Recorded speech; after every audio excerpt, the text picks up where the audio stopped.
90 రోజుల కోర్సు పూర్తి చేస్తే చాలు 100% ప్లేస్మెంట్ సపోర్ట్ తో సాఫ్ట్వేర్ జాబ్ మీ సొంతం. వెంటనే కోడ్ జ్ఞాన్ డెస్టినేషన్ ని సంప్రదించండి.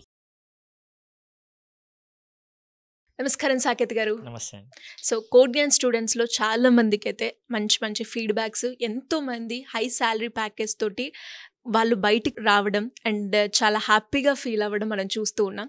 అండ్ అందులో భాగంగానే చాలామంది స్టూడెంట్స్కి ఎవరైతే రావాలి అనుకుంటున్నారో, అంటే ఐటీ వాళ్ళకి మనం చూస్తే చాలా ఆపర్చునిటీస్ ఉన్నాయని బయట, అండ్ వాళ్ళకి ఎక్కువగా స్కోప్ ఉంటుంది. ఎవరైతే డిగ్రీ బ్యాక్గ్రౌండ్ కావచ్చు, లేదంటే నాన్ ఐటీ ఫీల్డ్స్లో ఎవరైతే ఉంటూ ఉంటారో వాళ్ళకు కూడా కోడ్ జ్ఞాన్ ద్వారా ఒకవేళ జాయిన్ అయితే ఐటీ జాబ్స్ వచ్చే అవకాశం ఉందంటారా? తప్పకుండా ఉందండి. అంటే దానికి ఎగ్జాంపుల్గా ఒకవేళ మేము రావాలి అంటే మీరేం చెప్తారు? ఫస్ట్ మనము కౌన్సిలింగ్ చేసేటప్పుడే వాళ్ళు క్లియర్గా చెప్తాము, వాళ్ళ పర్సంటేజెస్ కనుక్కుంటాము, 10th ఇంటర్ బీటెక్. ఎందుకంటే కొంతమంది బ్యాక్లాగ్స్ ఉంటాయి పిల్లలకి, ఫస్ట్ అది చెప్పరు, ఎందుకంటే పేరెంట్స్ దగ్గర దాస్తారు కాబట్టి. మనం ఫస్ట్ కౌన్సిలింగ్ ఇచ్చాక మన అడ్మిషన్ ఫామ్లోనే చెప్తాము, ఒక స్టూడెంట్ బీటెక్ సిఎస్సి బ్యాక్గ్రౌండ్ అయితే ఎన్ని ఆపర్చునిటీస్ వస్తాయి. ఎందుకంటే మనం తీసుకున్న ఇంటేక్లో కూడా మనం 2 year ప్లేస్మెంట్ సపోర్ట్ ఇస్తాం, 24 గ్రాడ్యుయేట్ అయినా 25 గ్రాడ్యుయేట్ అయినా కూడా. ఎందుకంటే కంపెనీస్ వాళ్ళు క్లియర్ క్రైటీరియా పెడతారు, బీటెక్ కంప్యూటర్స్ బ్యాక్గ్రౌండ్ అయితే ఎలా, కంప్యూటర్స్ కాకుండా అయితే ఎలా, ఈసీ ట్రిపుల్ అయితే. సో అందుకే మనం చాలా క్లియర్గా స్టూడెంట్కి చెప్తాం, సిఎస్సి బ్యాక్గ్రౌండ్ ఐటీ బ్యాక్గ్రౌండ్ అయితే ఇన్ని ఆపర్చునిటీస్ వస్తాయి, ఈసీ ట్రిపుల్ అయితే ఇన్ని వస్తాయి.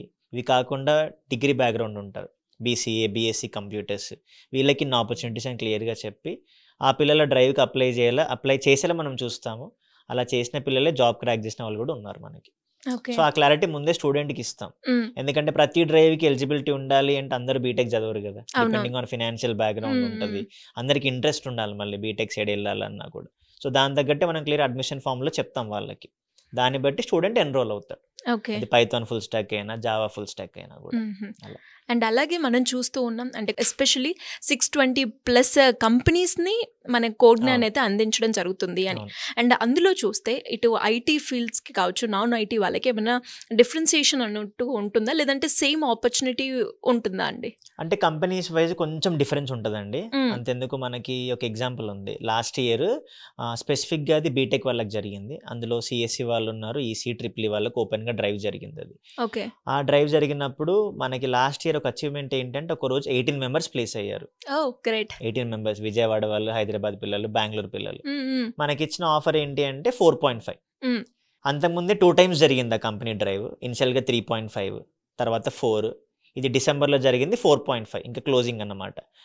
అందరికి 4.5 మనం అలానే ప్రిపేర్ చేసుకున్నాము. 18 members క్రాక్ అయ్యారు కాబట్టి we were very happy. That is lost year achievement అన్నమాట. కానీ ఆఫర్ లెటర్లో చూస్తే 6 LPA వచ్చింది. ఏమనుకున్నాం, ఒక్కరిద్దరికి అనుకున్నాము, కానీ ఆ 19 members-కి 6 LPA వచ్చింది. మేము మళ్ళీ బ్యాక్ హెచ్ఆర్ టీమ్ని కనుక్కుంటే ఈ 19 members చాలా బెటర్గా పర్ఫామ్ చేశారు. సూపర్. సో అందులో సిఎస్సి వాళ్ళు ఉన్నారు, ట్రిపుల్ వాళ్ళు కూడా ఉన్నారు. సో అందుకే అక్కడ బ్యాక్గ్రౌండ్ డజంట్ మ్యాటర్, వాళ్ళ పర్ఫార్మెన్స్ మ్యాటర్ అయింది కాబట్టి 19 members-కి 6 LPA ప్యాకేజ్ వచ్చింది. అండ్ ఈవెన్ అందులో 1.5 month జాయిన్ అయిన పిల్లలు కూడా ఉన్నారు, విజయవాడ వాళ్ళు. సో అందుకే మనకి టైం డజంట్ మ్యాటర్ అండి. అండ్ ఈవెన్ బ్యాక్గ్రౌండ్ కూడా కొంచెం డిగ్రీ వాళ్ళకి ఏమవుతుంది, మనకి రీసెంట్గా 3.65తో క్రాక్ చేశారు సిజిఐ అనే కంపెనీలో. సో అంటే ఏంటి అంటే, డిగ్రీ బ్యాక్గ్రౌండ్ కూడా ఆపర్చునిటీస్ వస్తాయి, కానీ వచ్చేదాకా మనం ఎలా యూటిలైజ్ చేసుకోవాలి, ఎలా ప్రాక్టీస్ చేయాలి, ఎలా ప్రాజెక్ట్స్ బిల్డ్ చేయాలి అని డిఫరెన్స్ ఉంటుంది పిల్లలకి. అంటే వచ్చిన దాన్ని మనం ఎలా యూటిలైజ్ చేయడం అనేది ఇంపార్టెంట్. అందుకే మనం ఆపర్చునిటీస్ చూపిస్తాం, ఇక్కడ మనం గ్యారంటీ అన్నాం కదా, ఆపర్చునిటీస్ చూపించి అప్లై చేసుకునేలా. ఒక ఇంటర్వ్యూకి వెళ్తావు నువ్వు, నీ మిస్టేక్స్ తెలుస్తాయి, మళ్ళీ నువ్వు బ్యాక్ వచ్చి మెంటర్తో డిస్కస్ చేసుకొని ప్రాక్టీస్ చేసి నువ్వు క్లియర్ చేసుకుంటావు. అందుకే టైం ప్రాక్టీసే ఎక్కువ మనకి. అంటే ఒక స్టూడెంట్స్కి కంప్లీట్గా ఇన్ని ప్లేస్మెంట్స్ అంటూ ఉంటాయా, లేదు అంటే మీరు ఎన్నైతే ఆపర్చునిటీస్ ఉంటాయో అవన్నీ కూడా కల్పించడం జరుగుతుంది? సింపుల్ అండి, ఒక 2024 గ్రాడ్యుయేట్ మన దగ్గర జాయిన్ అయితే 2026 April 30 దాకా మనం సపోర్ట్ చేస్తూనే ఉంటాం. Number of opportunities every month, some X number like 10 రావచ్చు, 15 రావచ్చు, ఒక వీక్లో 4 రావచ్చు. ఇంకా స్టూడెంట్ ఇష్టం ఎన్ని అప్లై చేస్తాడు. కొంతమందికి లొకేషన్ బెంగళూరు వెళ్ళాలా అని చూసుకుంటారు, ఫామ్ వాళ్ళకి ఇచ్చేస్తాము, వాళ్ళే అప్లై చేసుకుంటారు. అప్లై చేసినప్పుడు మనం బ్యాక్ చెక్ చేస్తాము, మళ్ళీ మనం కన్సిడర్ చేస్తాం వాళ్ళు వెళ్తున్నారా లేదా అని. అందుకే మనం 2 years సపోర్ట్ ఇస్తాం. ఇప్పుడు 25 వాళ్ళు కూడా జాయిన్ అయ్యారు, 27 April 30 దాకా మనం సపోర్ట్ చేస్తూనే ఉంటాం. అంటే నువ్వు కోర్స్ నేర్చుకోవడం ఇంపార్టెంట్ కదా, నేర్చుకున్నాక జాబ్ వచ్చేదాకా నువ్వు కోడ్ 9లో ఉండు అని చెప్తాం వాళ్ళకి. నువ్వు జాబ్ వచ్చాకే కోడ్ 9 వదిలేళ్ళు. సూపర్. అంటే కోర్స్ పీరియడ్ అయిపోయిన తర్వాత కూడా మీ సపోర్ట్ అనేది తప్పకుండా ఉంటుంది. మేము మళ్ళీ ఫాలో అప్ చేసి రప్పిస్తాం వాళ్ళని. సూపర్. ఎవ్రీ వీక్ ఇంటర్వ్యూస్ జరగడం, mock interviews, practice sessions.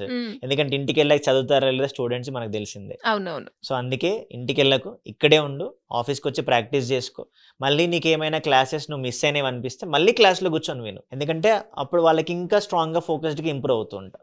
So అలాంటి ఫ్లెక్సిబిలిటీ ఇస్తాం మనం స్టూడెంట్. ఓకే. అంటే ఇప్పటి వరకు అంటే నేను అడిగిన క్వశ్చన్ ఏదైతే ఉందో నాన్ ఐటీ వాళ్ళు కోగ్నాన్లో జాయిన్ అయితే ఐటీ దాంట్లో కూడా మనం ప్లేస్ అయ్యే ఛాన్సెస్ ఉన్నాయని చెప్పారు కాబట్టి, సో అలా ఎవరు ఇప్పటి వరకు కోగ్నాన్లో చదువుకొని ఎంతమంది వరకు ప్లేస్ అవ్వడం జరిగిందండి? మనకి ఈ ఇయర్ అయితే 150+ ప్లేస్మెంట్స్ జరిగాయండి. డిగ్రీ బ్యాక్గ్రౌండ్ నుంచి ఐటీ ఉన్నారు, నాన్ ఐటీ ఉన్నారు, ఈవెన్ ఐటీ బ్యాక్గ్రౌండ్ ఉన్నారు. ఓకే. కానీ ఒకటి ఏంటి అంటే నంబర్ ఆఫ్ ఆపర్చునిటీస్ మారుతాయి. సిఎస్సి వాళ్ళకి వచ్చే అన్ని కూడా ఈసీ వాళ్ళకి రావు. ఎందుకంటే ఈవెన్ ప్యాకేజ్ వేరియేషన్స్ వస్తాయి. మనం ఏం చెప్తామంటే యావరేజ్గా ఇంత ప్యాకేజ్ వస్తుంది, బట్ ఏదైనా ఫస్ట్ ఆపర్చునిటీ కదా, నువ్వు దాన్ని యూటిలైజ్ చేసుకోవాలి. నువ్వు స్ట్రాంగ్గా కోడింగ్ మీద చేయగలిగితే నువ్వు డెవలప్మెంట్లోకి వెళ్తావు. ఫస్ట్ ఎక్స్పీరియన్స్ ఇంపార్టెంట్, నీకు ఆ టైం గ్యాప్ కన్నా ఎక్స్పీరియన్స్ ఇంపార్టెంట్. కాబట్టి ఫస్ట్ స్టెప్ మనం చూపించగలుగుతాం. ఒకటి ఏంటి అంటే కన్సిస్టెన్సీ, పేషెన్స్ ఉండాలి. నా ఫ్రెండ్కి వచ్చింది నాకు రాలేదు అంటే నువ్వు ఎంత ప్రాక్టీస్ చేస్తున్నావు, అది కూడా ఇంపార్టెంట్. కాబట్టి మనం సపోర్ట్ ఇస్తాము, ట్రైనింగ్ బాగా ఇస్తాము. నువ్వు అడిగి క్లియర్ చేసుకొని మళ్ళీ ఫోకస్డ్గా, అటెండెన్స్ ఇంపార్టెంట్. మళ్ళీ నీ ఫ్రెండ్కి వచ్చింది అంటే వాడు ఎన్ని రోజులు వచ్చాడు క్లాసెస్కి, నువ్వు ఎన్ని రోజులు వస్తున్నావు, ఇవన్నీ కన్సిడర్ అవుతాయి. వాటిలో చాలా స్ట్రిక్ట్గా మనం ఫాలో అవుతాం కాబట్టి రిజల్ట్స్ చూస్తున్నాం.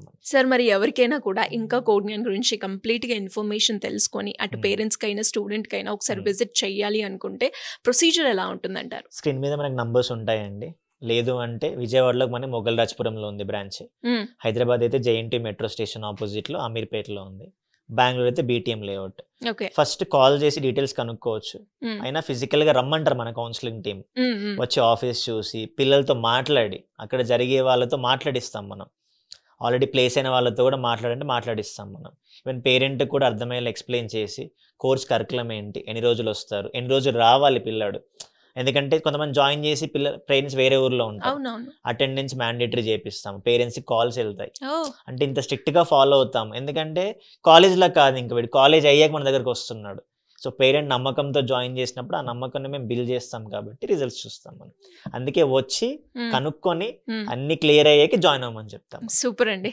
ఎనీవేస్ ఎవరికైనా కూడా ఇంకా డౌట్ ఉంటే సింపుల్గా కింద స్క్రోల్ అవుతున్న నెంబర్ని సంప్రదించవచ్చు. థ్యాంక్ యూ అండి. Thank you so much.